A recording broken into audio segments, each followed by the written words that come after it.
The final of the 1980 Copa del Rey was the craziest final in football history. Imagine a domestic cup final where the winning team celebrates and the losing team also celebrates. In 1980, the impossible happened. The Copa del Rey final wasn't just a match, it was a family reunion. On one side, you had the giants, Real Madrid. On the other side, their own reserve team, Real Madrid Castilla.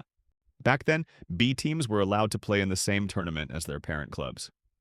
While the first team cruised through the bracket, the Castilla youngsters, mostly teenagers and amateurs, were pulling off a miracle. They knocked out first division powerhouses like Athletic Bilbao and Real Sociedad just to get to the final. On June 4th, the Bernabeu was packed. It was a surreal sight. The stadium was draped in white, but nobody knew who to root for.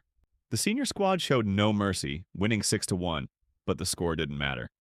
At the final whistle, both teams stayed on the pitch to celebrate together. The trophy was lifted by both captains, and because the first team had already won the league, the reserve kids actually qualified for the European Cup Winners' Cup. It remains the only time in history a club has ever played its own shadow in a major final. FIFA eventually changed the rules to make sure it never happens again. But for one day in 1980, Real Madrid literally couldn't lose. What do you think? Should this be brought back?